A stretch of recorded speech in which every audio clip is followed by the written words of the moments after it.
Servus, Franzi. Grüß dich, Papa. Ich will dich nicht stören. Ich war gerade zufällig in der Gegend. Du wohnst 3 Häuser weiter. Ja, 3 Häuser. 3 Häuser auf dem Land. Und da habe ich mir halt überlegt, wann habe jetzt ich meine Tochter eigentlich das letzte Mal gesehen? Vor einer Stunde. Papa, warum bist denn du schon wieder da? Ich wollte eigentlich sagen, wie stolz ich auf dich bin. Wie du das allein so schaffst, da mit der Metzgerei alles so allein. Und du, aber das Filet, das musst du schon ein bisschen mehr rechts da rüberschieben, damit man es besser sieht. Gell? Und auch die Würstel. Die Würstel kannst du nicht immer auf einen Haufen haben. Das gehört auseinander. Verstehst du? Papa, du bist da herin nimmer der Metzger. Du hast den Laden übergeben. Mir.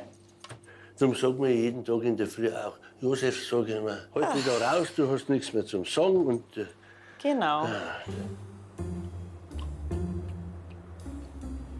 du hast ja einen Majoran vergessen. Der Franzi, und da ist viel zu viel Kalbfleisch drin. Das rechnet sich doch nicht. Ich habe ein bisschen der Hälfte auch Schweinersnei da. Die Leute von 20 Kilometern nur wegen meine Fleischpflanzen. Ja, Franzi, du hast ja solches Glück, dass es immer noch mehr Leute gibt, die einfach keinen Geschmack nicht haben.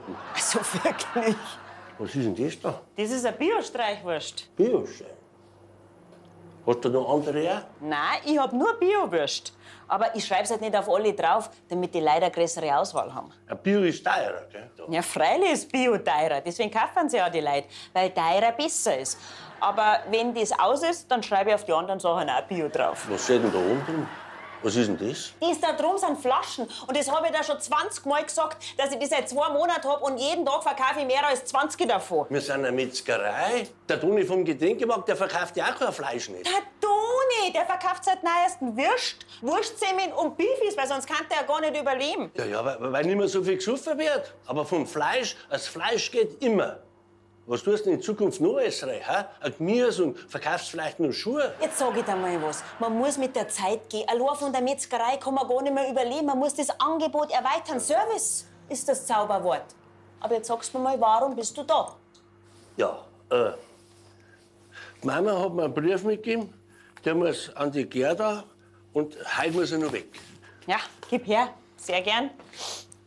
Ah ja, pass einmal auf, dein Nachbar, für den ist ein Backerl gekommen, Postlager. Dann sagst du ihm, er soll es abholen. Ja, ja. Ah, na, weißt du was? Das bringst du ihm jetzt selber vorbei. Das ist auch Service. Und jetzt Pfiat. Ja, Pfiat, servus. Pfiat, Papa. Es ist nicht mehr mein Bayern.